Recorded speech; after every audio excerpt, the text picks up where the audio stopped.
Welcome back to Art Practice ASMR.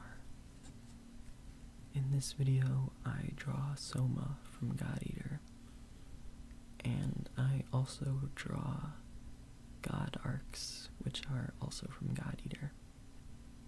And if you're unfamiliar with God Eater, it is a series of games made by Bandai Namco, and they are made to be the competitor to Capcom's Monster Hunter series. But my first introduction to the series was not through the games. It was actually through the anime, which came out in 2015. At the time, I was going through a kick of watching a ton of shows made by Ufotable. And then I got to their newest release, which was a series called God Eater. And I instantly thought, wow, that is the edgiest name I have ever heard. I definitely need to watch this show. And I actually really enjoyed the show. The show has a pretty decent rating, but it seems like a lot of people who watched it didn't enjoy it, which sucks because it's a pretty beautiful experience. There are some things wrong with it, but I felt there was more going for it than going against it. The plot of the show is basically about this drifter who gets into a city because he has the ability to wield these new type God Arc weapons, which are basically biomechanical sword gun things. And the story is about this drifter basically interacting with people for the first time in a long time and learning to be a part of a team and becoming a leader. And it deals with a lot of things like loss and abuse and trauma. And the show was pretty dark and depressing. The show was a lot like Attack on Titan, and even more so like the series Ruby. And I actually thought that this series was supposed to be Japan's alternative to America's Ruby, mostly with how the characters all have transforming weapons and how they're all a part of very colorful teams that all hunt monsters together. And I was surprised to find out that God Eater is actually an adaptation of a series of games that I didn't know existed. And I found out that they were all for consoles that I didn't own, but later in 2015 or 2016, they would be released on Steam. And when they were released, I bought the games. The games were God Eater 2, Rage Burst, and God Eater Resurrection. And I played God Eater Resurrection, and the first thing that stood out was how it had a very different tone to its anime adaptation. The anime was grim, dark, and depressing, and even though the game had aspects of that, the game had a very light, happy tone. And as someone who was only familiar with the anime version, that sort of didn't sit well with me. But as I played the game, I actually didn't mind it as I went along. Mostly because the happy parts seemed to be sort of a change of pace in between very depressing scenes. And at some points I kind of appreciated that. Another thing that I noticed story-wise at least, was that a lot was cut out for the anime adaptation. They missed out on a lot of things, and I think that maybe they had been planning a second season of God Eater, because I remember them teasing a bunch of things that were in the first game, but never actually fully committing to them. And I don't think there will ever be a sequel to that anime, but if there is, I can't wait to see it. I think I phrased that really weirdly.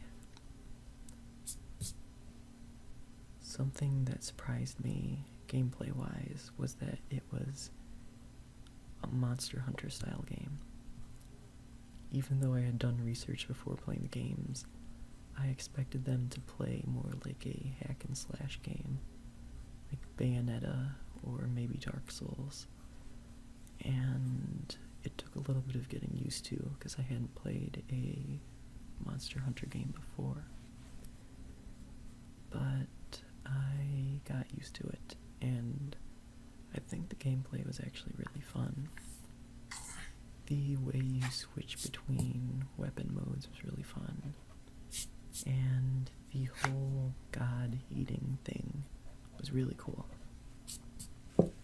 As I said earlier, the weapons are bioweapons, and the biological part of them can transform into a giant mouth, and it can take bites out of the monsters that you fight.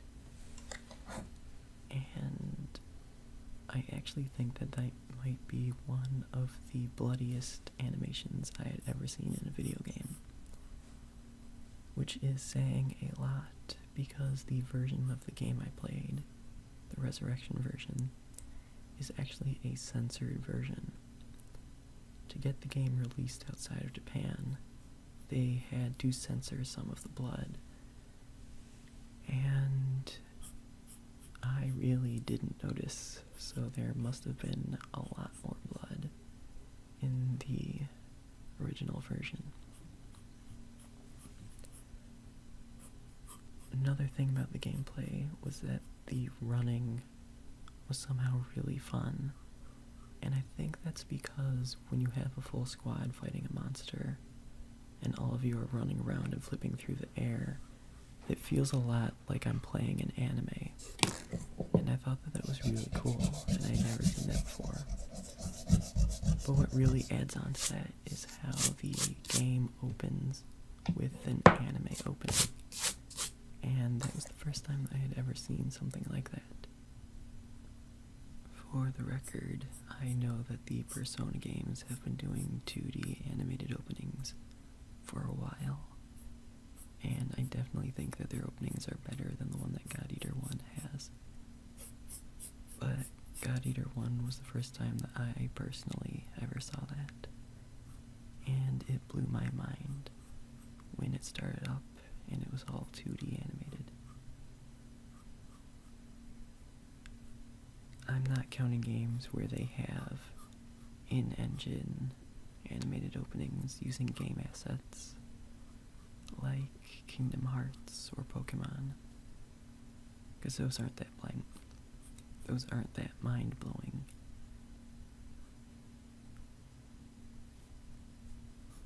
Anyway, I guess I've sort of run out of things to talk about. Since I've only seen the anime and played the first game, I've kind of exhausted everything I know about the series. I'll definitely get around to playing the second game, because the third game's now out, and I want to check that out too. I haven't heard much about it, but the people who are playing it that I follow seem to be enjoying it, so hopefully I'll like it. Speaking of games, the God Eater team is working on an anime-style Dark Souls game called Code Vein, and it was supposed to be released last year, but it got delayed to 2019. And as a huge fan of the Dark Souls games, I really want to check out this game. But it has one thing that's sort of putting me off, and that's the fact that you have an AI teammate following you around. I don't know how long you're going to have this teammate, or if you can choose not to have them. But hopefully it's a good AI if you're forced to have them for the entire game. Because I wouldn't want someone getting in my way when I'm trying to roll away from attacks. But this game seems really cool. I don't know what it's about though, but my headcanon says vampires. Probably wrong about that though. I've only seen the first trailer, and then I saw some IGN gameplay, I think. But the game got delayed. Hopefully that was so they can make the game even better.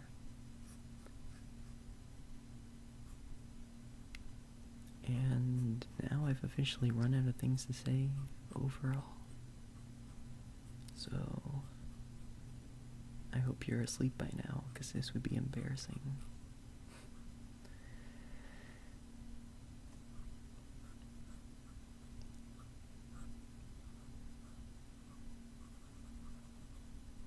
I don't really like the things I've drawn in this video. Definitely could do better. I should start drawing more often. I think that could only benefit me. Anyway, the video's about to end, so I just want to say I hope you enjoyed the video. If you did, give it a like. If you didn't, I'm sorry. Thanks for watching. Have a nice day, have a good night, and goodbye.